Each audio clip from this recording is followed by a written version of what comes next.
Bonjour et bienvenue sur Testcars pour l'essai aujourd'hui de la nouvelle Peugeot 5008 dans sa finition GT Line. Équipée du moteur 1,6 litre THP 165 avec le stop and start et la boîte automatique, j'ai déjà eu l'occasion de l'essayer en diesel et vous retrouverez cet essai avec le bloc 180 chevaux en cliquant simplement en haut à droite. J'ai voulu la réessayer en essence afin de vous expliquer, de vous montrer quelle était la consommation réelle.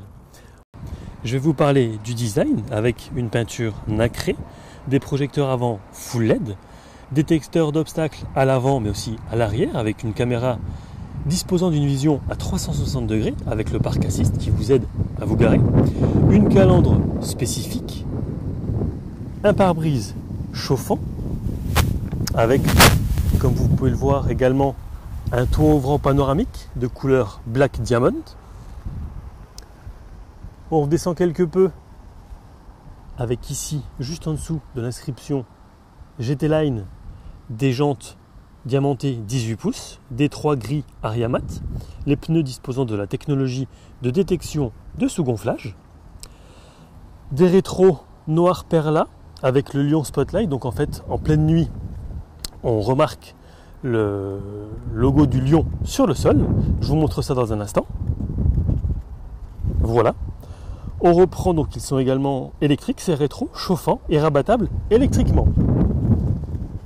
Le vitrage est comme souvent à l'arrière surteinté.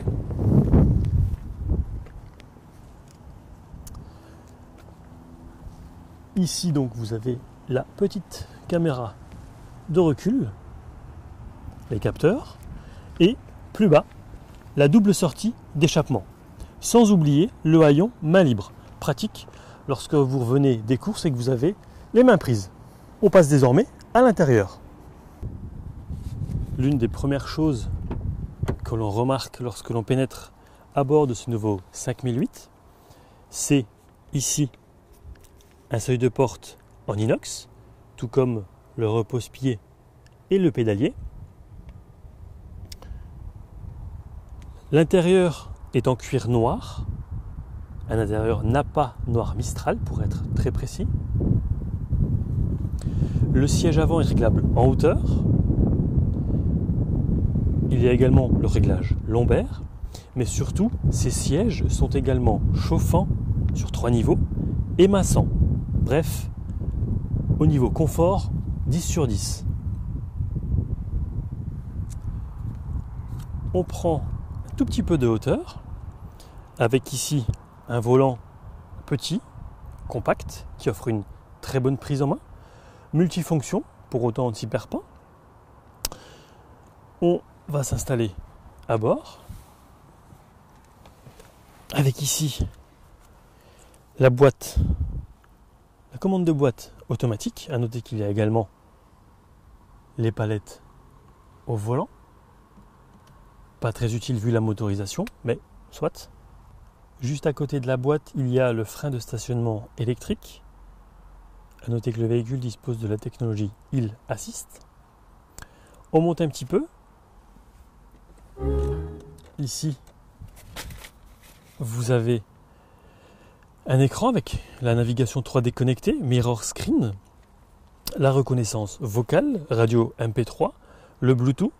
Ici, on est sur la reconnaissance vocale. Le Bluetooth, donc on peut, en sélectionnant la source, mettre la musique contenue dans le téléphone. Prise USB, un petit peu plus bas. Je vais essayer de vous la montrer. Voilà, là-bas. Et les commandes au volant, on a déjà vu. Le système audio est signé Focal. On l'a déjà vu dans la Peugeot 5008 diesel. C'est un régal pour les oreilles. Vraiment, rien à dire. Ici, vous avez également la recharge par induction de votre smartphone. Je vais prendre un petit peu de hauteur. Ici, c'est la commande Peugeot Connect SOS et assistance. On redescend. Au niveau des touches piano, avec ici la clim Bizone. Touches piano qui font toujours leur effet, avec ici le réglage des sièges chauffants sur 3 niveaux. À l'arrière, évidemment, il y a beaucoup de place. Les sièges sont coulissants.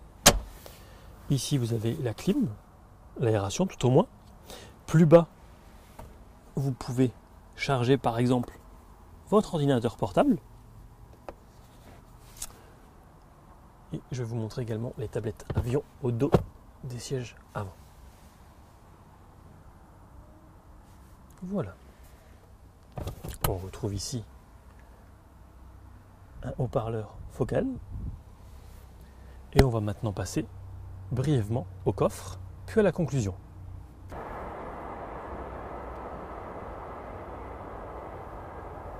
Le plancher est réglable sur 2 positions. Il y a sur cette version les sièges supplémentaires en rang 3.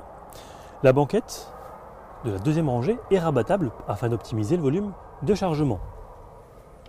Petit point ici sur les sièges qui sont par ailleurs extractibles pour gagner du poids et de l'espace.